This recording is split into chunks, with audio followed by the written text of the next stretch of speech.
আসসালামু আলাইকুম। আজকে দেখুন বাইরের ওয়েদারটা কত বেশি সুন্দর, মাশাআল্লাহ। বাইরে কিন্তু অনেক বৃষ্টি হয়েছে, সেই সাথে গাছের পাতাগুলো কিন্তু দেখুন কতটা সুন্দর লাগছে। তো এই ওয়েদারে কিন্তু চা না হলে চলে না। আর চা বানাতে আমার সব থেকে বেশি আলসেমি লাগে। তখনই হঠাৎ করে দেখি আমার বোনের মেয়েটা এসেছে। ও কিন্তু ক্লাস অনে পড়ে, অনেক বেশি ছোট। তো ভাবলাম ওকে দিয়ে চা বানানো যায়।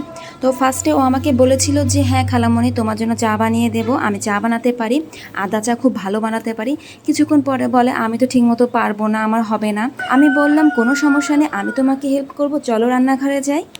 আজকে কিন্তু মৃদুলার হাতে আমি এই আদা চাটা আপনাদের সাথে শেয়ার করব। আর আজকে কিন্তু সম্পূর্ণ রান্নাটাই মৃদুলা আপনাদেরকে করে দেখাবে। তো চলুন শুরু করা যাক। চলো মৃদুলা, তাহলে শুরু করা যাক। খালামুনি, হ্যাঁ চলো। আমি আজ মশলা চা বানাবো। সেই জন্য আমি এখানে 2 কাপ পানি নিয়েছি। এই জন্য দিয়ে দিলাম 3টে এলাচ, আর এর মধ্যে দিয়ে দিলাম দারচিনি ও তেজপাতা। এরপর এইটিকে 5 মিনিট জাল করে নেব। তারপরে এর মধ্যে দিয়ে দিলাম হাফ চামচ চা পাতা।